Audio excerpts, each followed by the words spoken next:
He would only play to the death. It wasn't a form of play anymore. It was all about winning. The Russians are going to really be in for it when I get the title. If you can't have all-out nuclear war, you couldn't have the World Chess Championship. But at the peak of his fame, he disappeared and self-destructed. He's shy, suspicious of strangers. So you don't understand, Harry. These Russians are against me. He's said to have taken out all his gold teeth because it was a way for the Soviets to send X-ray to attack him. He resurfaced 20 years later and turned his back on his country. Well, this is all wonderful news. It's time for the U.S. to get their heads kicked in. Now, an American hero lives as a fugitive. The most famous and the most inexplicable recluse ever. I want to know why. What drove Bobby Fischer into madness? He was very close to his mother. He felt abandoned by his father. He has a paranoid delusion. He had psychopathic tendencies. I don't think he's mentally ill. He's just become rotten. Basically, people think that there's something wrong with the man. I don't think there's going to be any reclamation. This is Bobby Fischer, Anything to Win.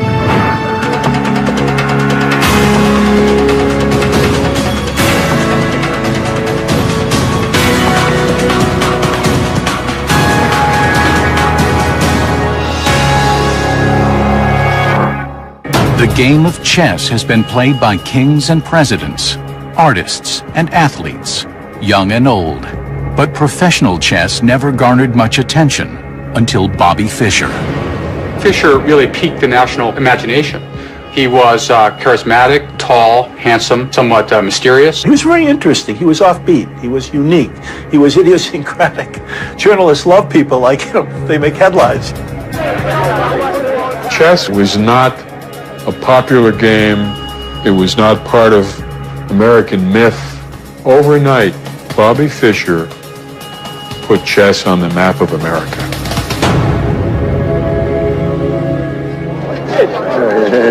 Right on, thank you. Okay.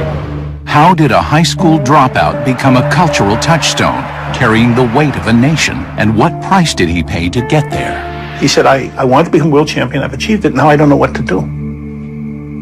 And I think that is the crux of what happened afterwards. If you put all your time and all your efforts to become a master in a thing like, or art like chess, you sacrifice. And the question is, what is it that you sacrifice?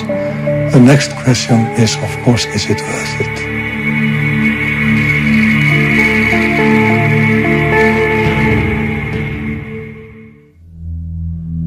To understand Bobby Fischer, one must go back to before he was born, to his mother, Regina. Regina was a brilliant woman. She studied medicine in the Soviet Union in the 1930s under Stalin. She spoke 7 languages fluently. By the time she had Bobby, she had studied in about 6 different universities. Because she was Jewish, Regina had fled Europe, separating from her husband, German biophysicist Hans Gerhard Fischer. She raised Bobby and his older sister Joan by herself, at one point living in a shelter for single mothers. There was a time when she considered putting Bobby up for adoption, and I think tearfully told the social worker in Chicago that it's not something she wanted to go through with. When Bobby was 5, his mother moved the family into an apartment in Brooklyn. His sister, Joan, bought a chess set in the candy store above which they lived. He was pretty soon completely obsessed by it, so much so that his mother took him to a psychiatrist. And the psychiatrist said, well, there were more things to worry about than chess. Relax. At 9, Bobby played his first organized tournament. By 11, he was a regular in New York's chess clubs. Bobby was a chess sponge. He would walk into a room where there were chess players, and he'd sweep around and he'd look for any chess books or magazine, and he'd sit down and he'd just swallow them one after another, and he'd memorize everything. He decided when he was 8 or 9 or something, they wanted to be world champion. I was getting pretty good when I was about 11. I started to feel pretty good. He said he read 1,000 chess books, and he absorbed the best from every one of them. I think he had the equivalent of 100 PhDs in chess. While the rest of us were concentrating on school studies and sports and girls. He memorized everything that was to be known about the theory of the time. Bobby did what you had to do to become the best player in the world. Chess is a complex game with a simple objective: to capture the opponent's king. Moving pieces in concert, players try to outwit and checkmate the opposition. What chess is really about is, as well as pure calculational power, it's about a form of wisdom, it's about intuition, it's about imagining yourself forward. Bobby just could feel his way forward. At the age of 13, he played this amazing match against Donald Byrne. Extraordinary, incredible game for anybody, and for a 13-year-old, it's virtually unbelievable. First of all, it was a queen sacrifice. Queen is the strongest piece on the board, and if you give it up, you usually lose. The game is over. Hans Kmach, who was a leading chess author and analyst of the day, called it the game of the century, and title sticks to this day. When Bobby was 13 years old in 1956, we were approximately of the same strength. I was 19, and we played about equally. A year later, when he was 14, he was clearly better than I or anyone else in the United States. Age 14, he became US champion. Age 15, he became the youngest grandmaster in history. By then, everybody knew we had a genius on our hands. The amazing Bobby Fischer. He replayed for the spectators the game in which he won the U.S. National Championship. From the time he was 13 or 14, he was a celebrity. Here, chess players old and young competed against Bobby Fischer as he played 25 games simultaneously without a loss. The world approached him on his own terms, in part because he demanded it, in part because he was King Bobby. Will you tell us how old you are and where you're from? I'm 15, up from Brooklyn. This young man's name is Bobby Fischer, and listen to this. Already, he is the United States chess champion.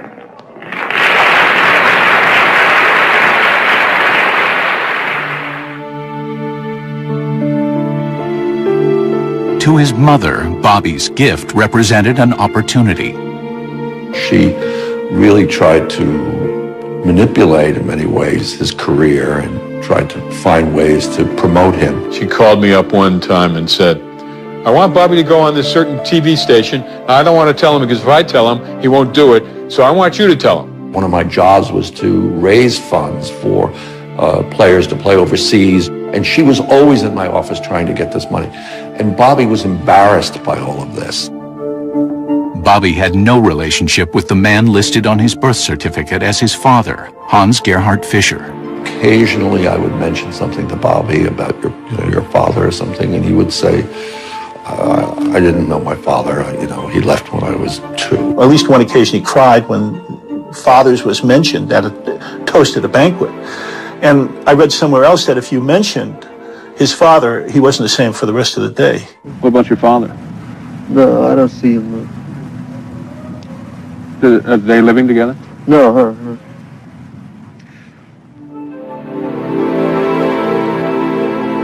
Sports writer Dick Schaap covered Bobby regularly and befriended him.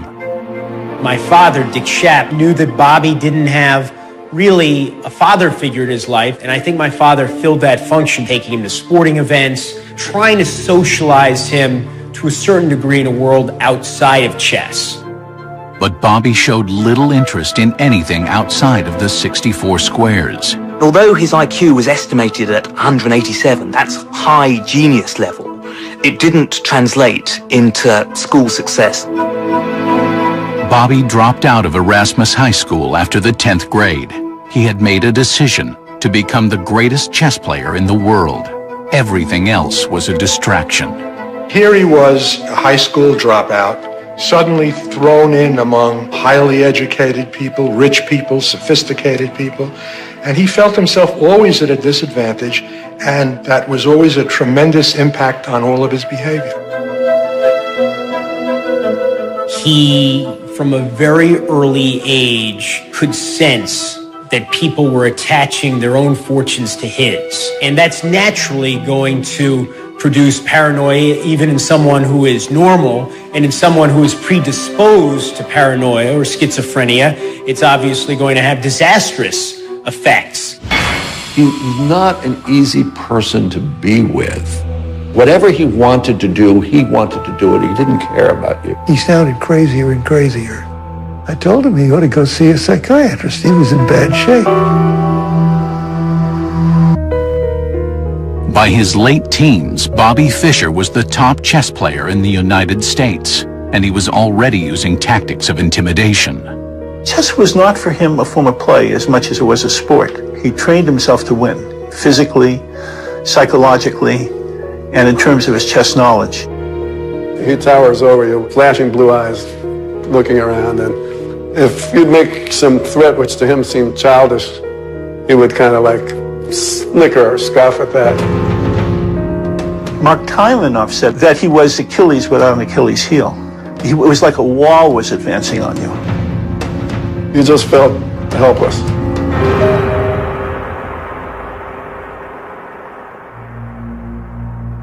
But Bobby's success came at a price. As his chess skills improved, his social skills deteriorated. He didn't have many friends. His life became chess. Chess became his life. If you were in conversation with him over dinner, you would glance round to find that he'd taken out his pocket set and was playing. Chess and me, it's hard to take them apart, Just like my alter ego,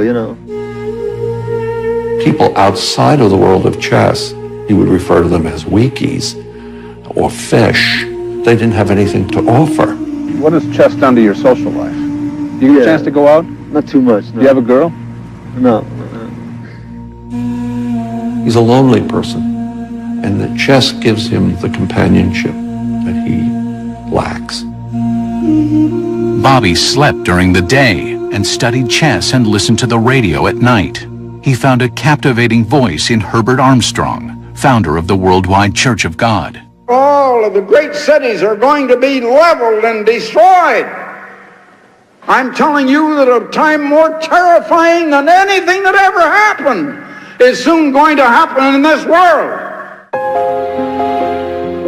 Herbert W. Armstrong had the largest radio and TV audience in the nation in the 60s. And his son, Garner Ted Armstrong, both were very charismatic speakers, motivational type people. It was a fundamentalist sect and that also had Saturday as the Sabbath, which was sort of unusual for a Christian sect. After studying many religions, and I mean many, he felt that we were the closest to the truth at that time. He was hooked into it.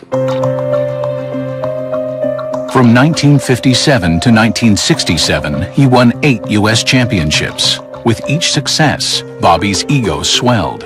He began to make demands, exerting control.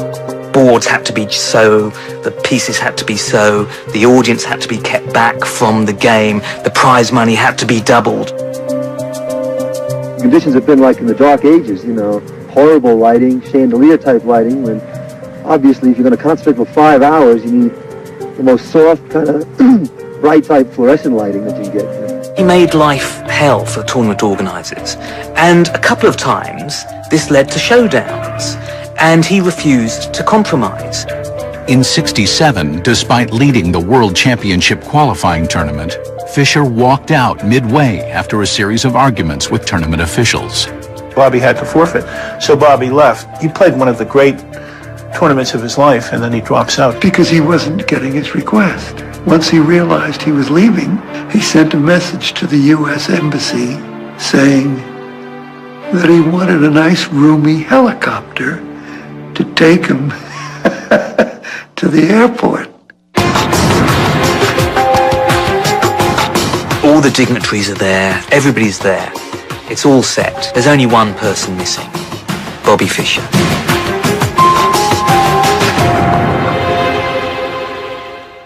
They have a way with words, a way with fashion, a way with games. Join GSN as it counts down the greatest game show hosts of all time. Watch Game Show Countdown Top 10 Hosts. An encore presentation Tuesday at 9/8 Central only on GSN.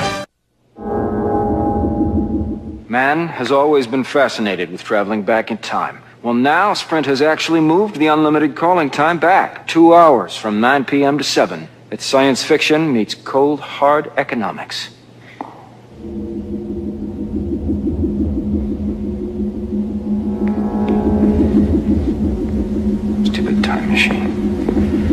Switch to Sprint and get unlimited calls starting at 7 p.m. Sprint. Power up.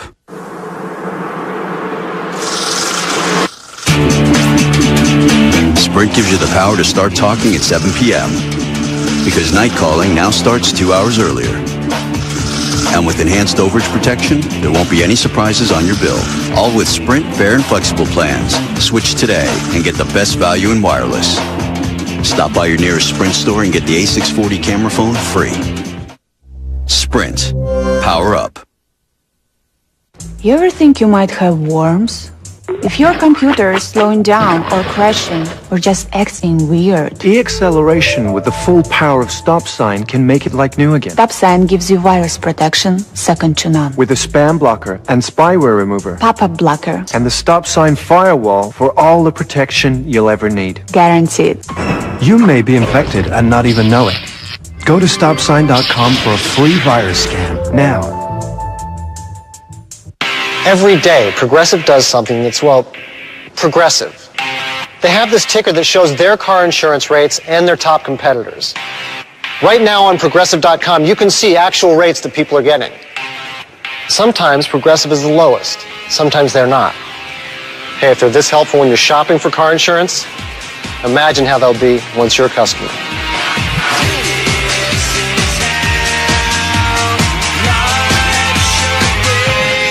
Did you know 1 in 2 women will develop bone or breast health issues? Really?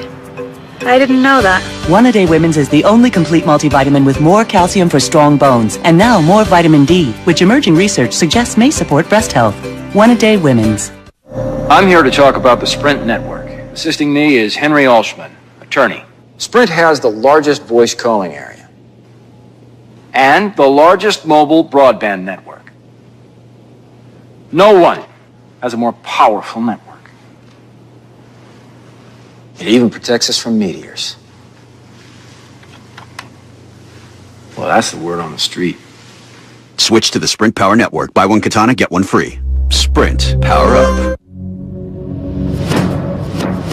The World Chess Championship is a 3-year cycle. The world's top players compete in a series of regional tournaments called the Interzonals until the field is narrowed to 8. In the candidates round, the final 8 compete for the right to take on the reigning champ. When the cycle for the 1972 title rolled around, Bobby Fischer was at the top of his game. He easily won the Interzonals, finishing with 7 consecutive wins. Then, he made history. He has to play a series of candidates matches, 3 matches. The first one, he plays Mark Taimanov, wonderful, brilliant Soviet grandmaster. He beats him 6-0. The Soviets can't believe this. The match was over and Taimanov got up and said, well, I can always play the piano.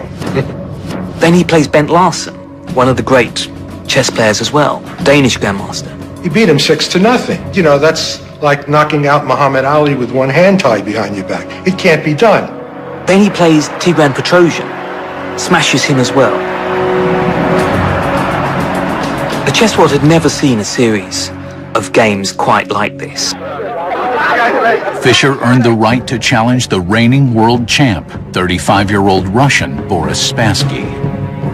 Spassky was a product of the Soviet chess machine, the Soviet school. He had training, he had support, he had everything that a chess player dreams of. The Soviets had dominated the World Chess Championship since World War II. Chess was how they proved their intellectual superiority over capitalism. The Soviets have always used chess as propaganda. Their idea was communism is the best government social system. It produces the smartest men and women, so naturally, we win the World's Chess Championship. For years, Bobby had complained that the Soviets had conspired to retain the title.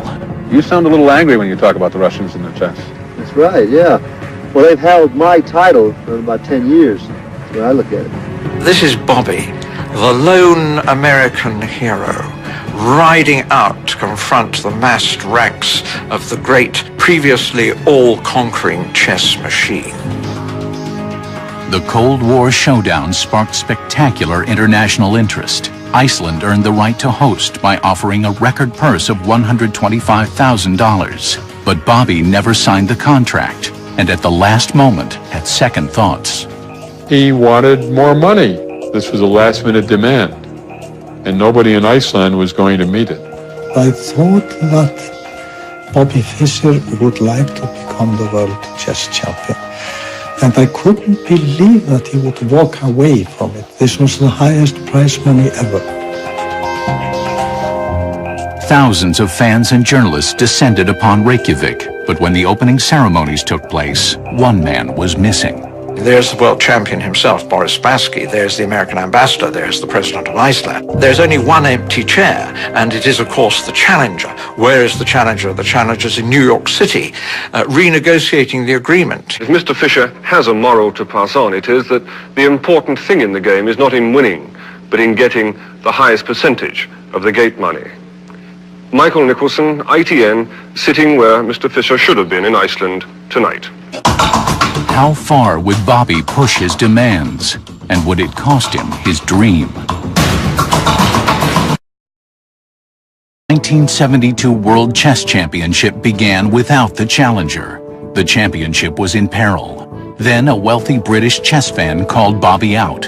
He offers to double the prize money there and then, and he issues a challenge. Come on, chicken, if it's about prize money, come out and play. Bobby was nearly persuaded. A phone call from the U.S. government sealed the deal. Kissinger said to him something like, we want you to go to Iceland to win the Russians, the Soviet Union. And they told me that he was like a young warrior going to war.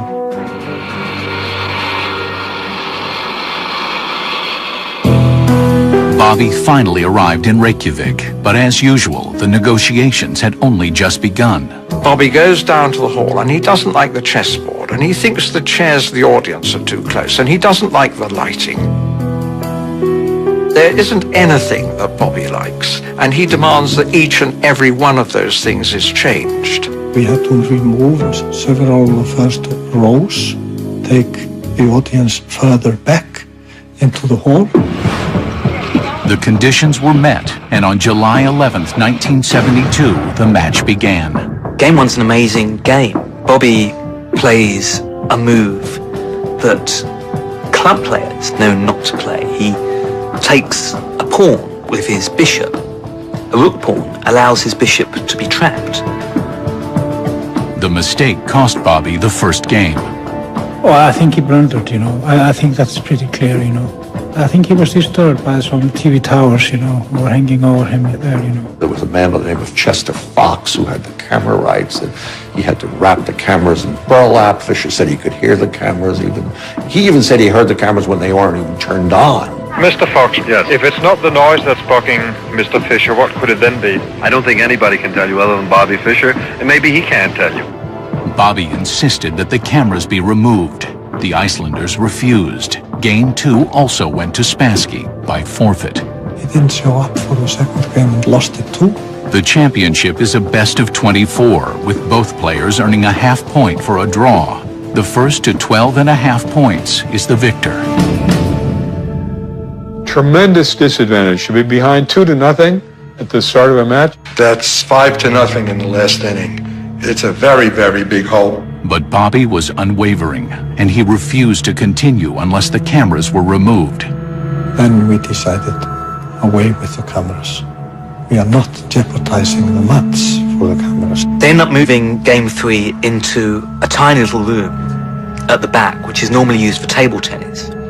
And it was possibly Boris Spassky's big mistake. The Russians understood. They warned Spassky. They said, don't give in to him. Don't let him take control with his demands.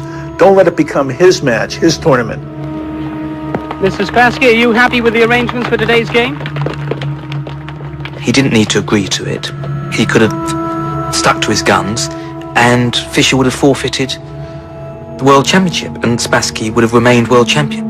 Instead, Bobby seized the momentum, winning Game 3. That was a tremendous moment because it was the first time in his life Fischer had beaten Spassky. And it also indicated to us that Spassky wasn't quite on his game. He may have been rattled by all the shenanigans that had already happened. I don't think Fischer deliberately played psychological games, but the effect of his demands was to psychologically destroy his opponents. He won 6.5 out of his next 8 games, which it just doesn't make any sense against a player of Spassky's caliber. The Soviets even begin to wonder whether CIA are poisoning Spassky. They check the chairs, they take the lights apart, and all they can find are 2 dead flies. A sample of his orange juice is flown to a KGB laboratory in Moscow for testing. They were measuring all kinds of beams and rays that could get into there. It can't be the case that Spassky is just crumbling like this in the face of Fischer's psychological onslaught. No evidence was discovered, and the match continued. I think the second half of this match, there was much more of a fight somehow, because Spassky had, he had regained his composure, he had also regained his self-confidence, But Game 11 would be Spassky's last victory. After 7 consecutive draws, Bobby was on the verge of winning the title. Midway through the 21st game, Spassky conceded. The World Championship belonged to Fischer. What does it feel like after 20 years to suddenly become the world champion? Feels pretty good. I can't say I was actually crying, but I was misting up. I felt extremely proud that Bobby finally made it, and he was an American, and he had defeated the Soviets. Coming from behind against great odds, against the Soviet machine, it was a wonderful moment.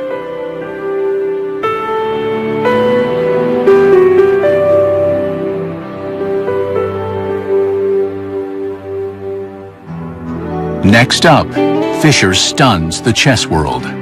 Fischer just disappeared. No speeches, no giving autographs, and it was to foreshadow what he was going to do for the rest of his life. He stopped playing. He disappeared. After wresting the 1972 World Chess Championship from Russian Boris Spassky, Bobby Fischer returned to America to a hero's welcome. I hope to see more and more Americans playing chess. Chess is a great game. A game and a sport for the mind. The world is Fischer's oyster now. He is set to become a multimillionaire. This symbolically says the king is dead. Not yet, he isn't. He's offered lucrative sponsorship deals. He's offered huge prize money to appear in tournaments. Doesn't happen. He doesn't make a cent. Bobby turned down nearly every single offer. He won't sign his autograph, let's say, for $100 if you get $1 and he gets 99. He feels that he's entitled to get it all. Instead, Bobby retreated to Pasadena, California, headquarters of Herbert Armstrong's Worldwide Church of God. Bobby had earned $200,000 for his victory in Iceland. He gave 20% to the church. In exchange, the church rented him an apartment and granted him use of its massive campus. You need a place to stay. You need friends like myself, which I basically introduced him to a number of people that did different things for him. He had access to a car 24/7. Over the next 3 years, Bobby made few public appearances. In 1975, he was scheduled to defend his world title. Fischer makes 179 demands before he agrees to play Anatoly Karpov. The authorities concede to 177 of them. Fischer sticks to his guns, and they make one more concession. It turns out there's only one final sticking point, which they can't agree to. Bobby demanded a change in the scoring, with draws not counting, and the champion needing to win 9 games, and the challenger 10 to take home the title. The proposal was rejected. Fischer won't compromise, and so forfeits the World Chess Championship. He could have gone on playing and winning and playing more of these beautiful games. God knows how long he could have been world champion. There was huge offers for Fischer to reappear in the chess world. It's really hard to understand why he didn't grab some of that money. I mean, it's unfathomable. He had this sense almost of divinity, and that no one could tell him what to do. And if he wanted $500,000 to play in a match, or $1 million or $2 million, that's what he wanted. And if you weren't willing to pay the piper, he wasn't going to play. He could have lived any fantasy that a man ever had. In the late 70s, the worldwide Church of God was splintered by leadership scandals. Over time, the church became aligned with more traditional Christian doctrines, but Bobby was long gone.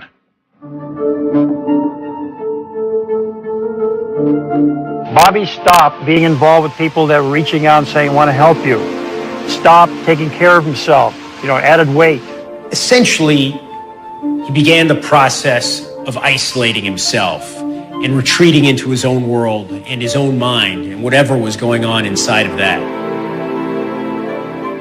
One of his opponents said that he wandered around with a suitcase full of Chinese pills because they were going to be antidotes for any poisoning attempt that the Soviets made on him. His paranoia, fear that everybody was after him. And then there's a famous surreal incident in 1981 where he is picked up and mistaken for a bank robber and writes a pamphlet, I was tortured in a Pasadena jailhouse. And it contains various bizarre allegations. He signed it, of course, Robert J. Fischer, world chess champion. After, of course, the title had passed on.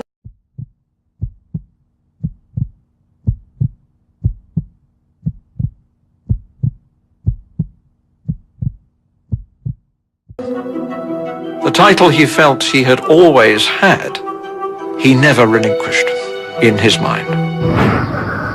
As Bobby disappeared into seclusion, his whereabouts and his actions became a mystery. There were always rumors of him going to bookstores in Los Angeles looking for neo-Nazi books, breaking off relationships with people because they were Jewish. Year after year, Bobby rejected offers to return to the chess world. Then, a teenage girl changed the course of history. A wonderful young woman from Hungary wrote him this terrific letter, beautiful writing, 16 years old. And she said, what are you doing not playing chess? You're the Mozart of the era. You're the Einstein. You're the greatest champion that's ever lived. Why are you not playing anymore? The girl, Zita Rashanyi, became Bobby's pen pal. When a Yugoslavian sponsor put up a $5 million purse to lure Bobby out of retirement, Zita convinced him to accept. But not everyone liked what they saw. He really looked angry at the world all of the time. That's my answer.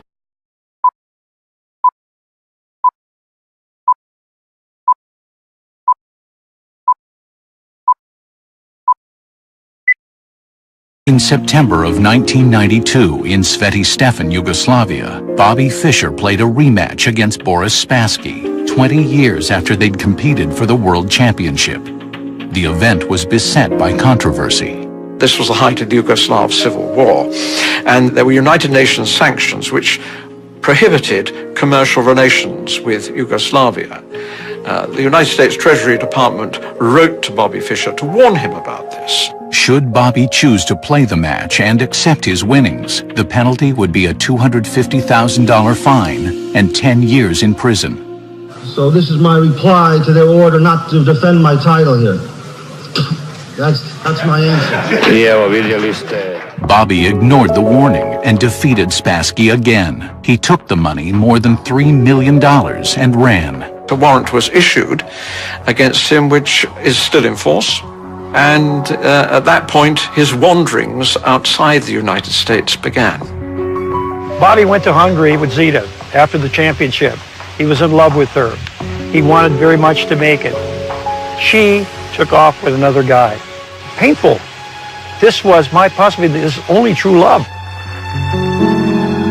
Over the next 12 years, Bobby bounced around Europe and Asia. Stuck overseas, he missed the 1997 funeral of his mother, Regina. In the early 1990s, according to one chess grandmaster who knows them both, they were talking almost every day. Ultimately, he was very close to his mother, and it must have been a great tragedy for him that he couldn't spend those last years with her, that he was a fugitive. He first now comes back into the public imagination with these wild anti-American, anti-Semitic rants that he gives on Philippine radio. Well, this is all wonderful news. It's time for the U.S. to get their heads kicked in. It's time to finish off the U.S. once and for all. If they death to President Bush, I say, death to the United States. The United States, the Jews. The Jews are criminal people. They mutilate their children. They're murderous, criminal, thieving, lying bastards. They made up the Holocaust. There's not a word of truth to it. He was increasingly obsessed with these anti-Semitic issues. He wasn't playing chess anymore. So this was taking up more and more space. He said things like all the Jews in America should be rounded up. I mean, it's horrendous. Close down all the synagogues, arrest all the Jews, execute hundreds of thousands of Jewish ringleaders. Despite having a Jewish mother, Bobby has never considered himself Jewish.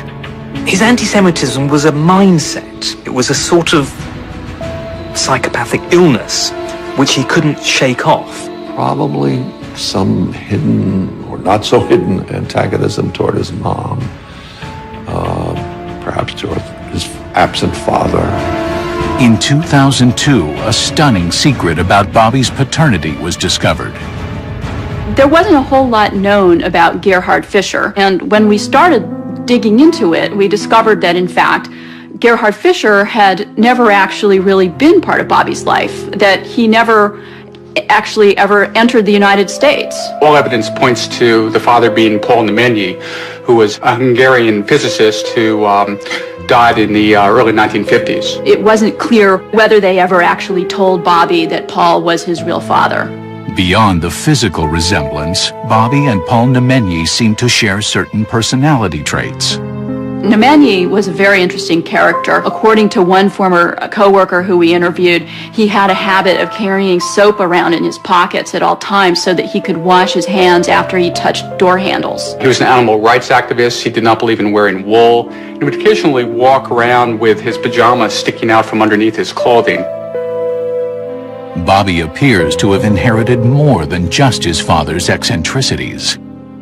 Nemenyi had this, as I read, he had this phenomenal spatial ability. He apparently thought and looked at issues in ways that no one else did. It was unique. In chess, you have to visualize how a board with 64 black and white squares that's filled with maybe 24 pieces, how it might look 10 moves down the line. That's all about spatial relations. It really seems like there are a lot of parallels in the way that they thought. There remains one final twist to the revelation of Bobby's biological father. Paul Nemenyi was Jewish, and so Bobby Fischer, arguably the world's most vocal anti-Semite, is the product of not one, but two Jewish parents. Paul Nemenyi's life and career were ruined by the Nazis. He was fired from his university teaching job in Germany because he was Jewish. And to have a son then who has somehow grasped onto anti-Semitism as a cause is incredibly ironic. They're absolute criminals, the Jews. The Jews are behind this. It's a filthy Jew country. The explanation then of Bobby's resentment remains open for debate.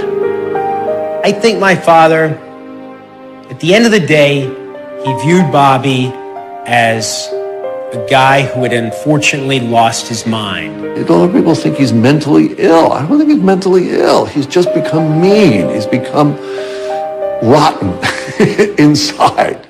Coming up, an American hero languishes in a Japanese jail. He didn't know what was going to happen to him.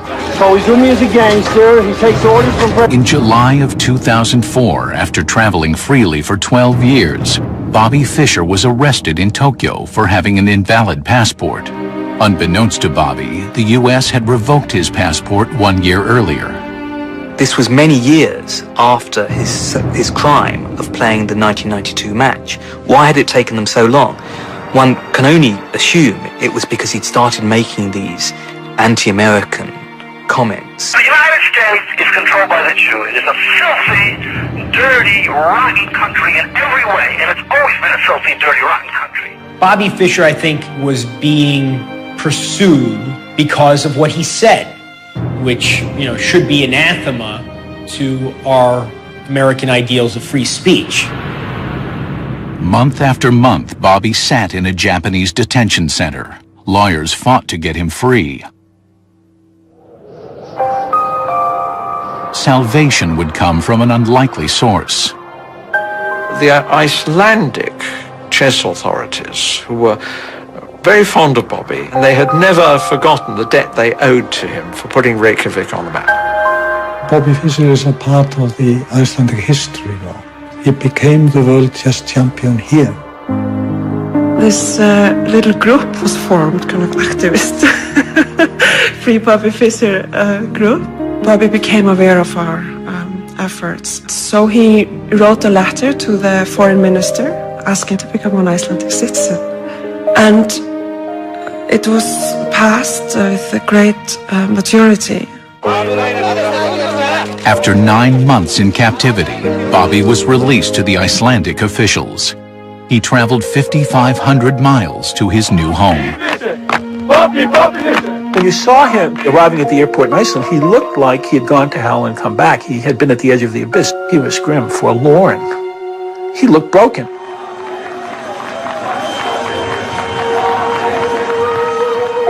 Just days after arriving, Bobby held a press conference. Sorry for keeping you waiting.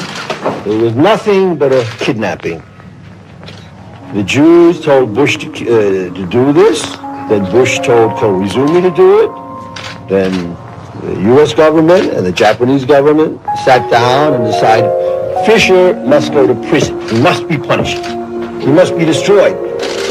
How do you see things playing out here? Are you going to spend your time here? Are you going to travel?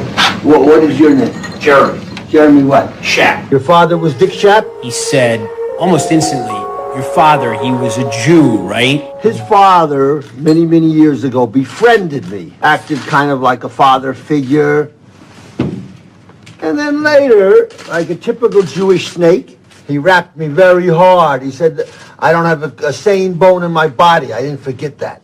Honestly, I don't know that you've done much here today, really, to disprove anything he said.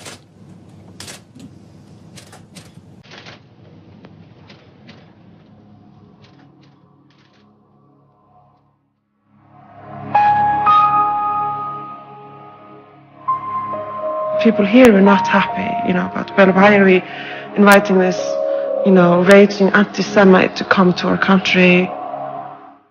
But since his arrival, Bobby has kept a low profile, doing his best to blend into the Icelandic landscape.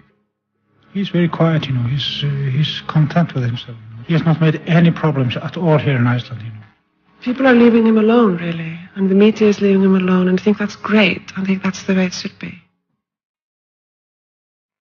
Since childhood, Bobby Fischer has always preferred to be alone. Wasn't it Hamlet that said, I could be bound in a nutshell and count myself a king of infinite space? And that's what he has done. He has been bound in a nutshell for decades. But all the time he has counted himself a king of infinite space.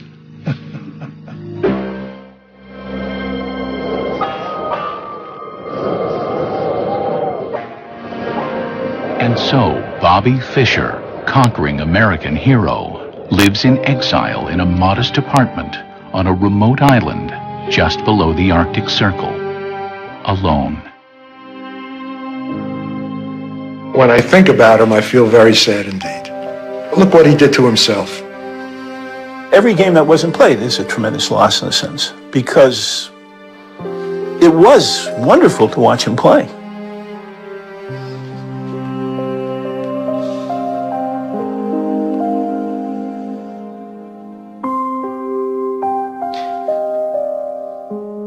The worst thing in the world, the waste of human potential. For him, for all society.